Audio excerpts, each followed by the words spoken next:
Seja bem-vindo ao 10º e último episódio da série Não Desanime. Eu espero que até aqui você tenha sido encorajado com essas palavras, mas se ainda não, hoje é o dia, em nome de Jesus, para você receber ânimo, força, fé da parte de Deus, da presença do Espírito agindo na sua vida por meio da palavra que Ele mesmo, o Espírito Santo, inspirou.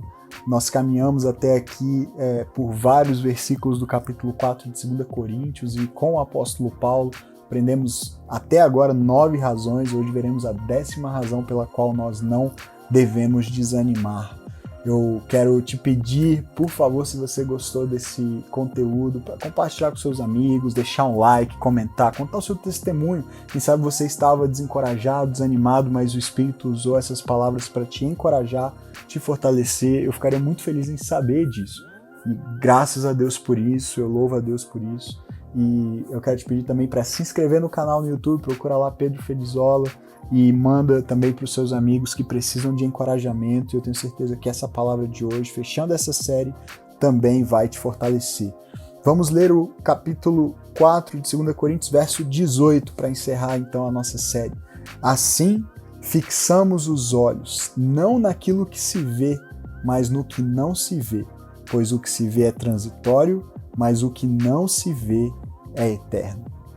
Paulo, desde o verso 16, depois dá uma olhada lá de novo nos episódios 8 e 9, mas a partir dos versos 16, 17 e agora verso 18, ele está na conclusão do seu raciocínio a respeito dos motivos pelos quais nós não desanimamos ao exercer nosso ministério, nosso chamado, a despeito de tanta oposição. E nessa última fala dele, nesse último versículo aqui do capítulo, ele diz assim, à luz, tendo em vista tudo que nós conversamos até aqui, tudo que eu escrevi, nós fixamos os nossos olhos, em conclusão, não naquilo que se vê, mas no que não se vê. Há um contraste aqui muito interessante entre aquilo que nós podemos enxergar com os nossos olhos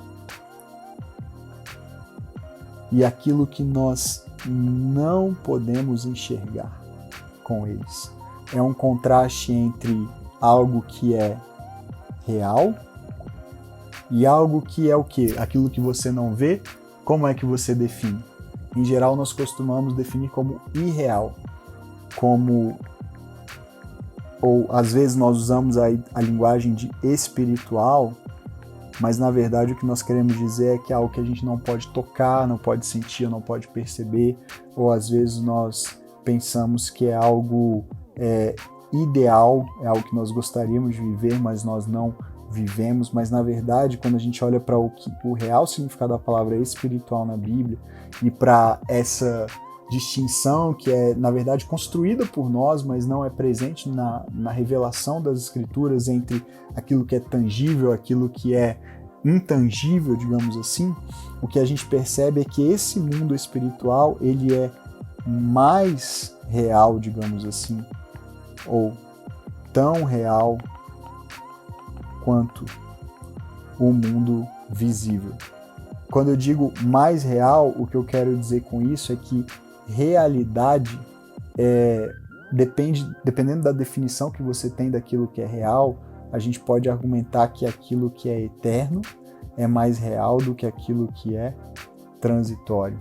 E é isso que Paulo diz. Você quer perseverar, você quer não desanimar na sua fé, olha para o que é eterno. Porque o que não se vê parece ser menos real, mas na verdade é mais real. Porque é eterno em comparação com aquilo que se vê, que é apenas transitório. Eu me pergunto se muitas vezes a razão do nosso desânimo, ou pelo menos uma razão para o nosso desânimo, talvez não seja o fato de que nós olhamos demais para o que é visível. E aí você talvez pense, bom, mas é claro que eu olho para o que é visível, porque para poder olhar, eu preciso ter um objeto que possa ser olhado, que possa ser visto.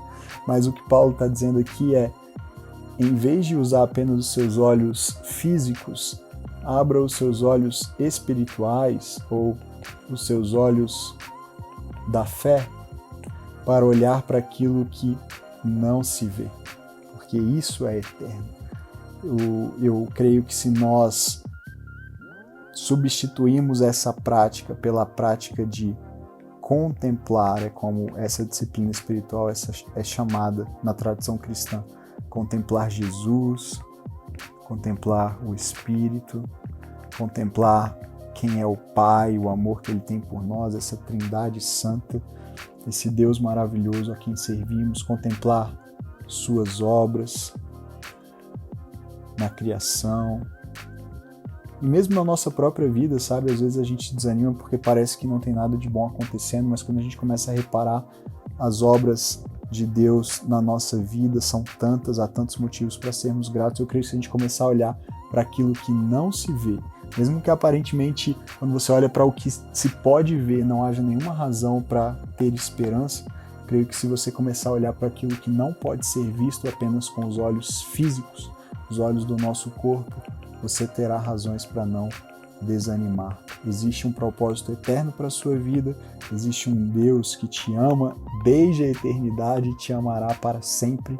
E eu creio que se você olhar para esse Deus e contemplá-lo com os olhos da fé, com seus olhos espirituais, Ele encorajará você a não desanimar. Eu oro para que essa série te abençoe, te fortaleça, te encoraje. Se você daqui a algum tempo voltar a se sentir desanimado, volte a estudar esse capítulo 4, volte a ler, volte a assistir os episódios, e eu tenho certeza que, olhando para Jesus, o autor e consumador da nossa fé, como fala o livro de Hebreus, Ele é o autor e o consumador da nossa fé. Nós teremos fé suficiente para a jornada inteira, porque Ele é o começo e o fim, Ele é o alfa e o ômega, Ele é aquele que nos sustenta ao longo da jornada. Que Deus abençoe a sua vida, te encoraje, te fortaleça, não desista, não desanime, nós estamos juntos, somos a Igreja de Jesus e com Ele avançaremos até o fim. Deus te abençoe.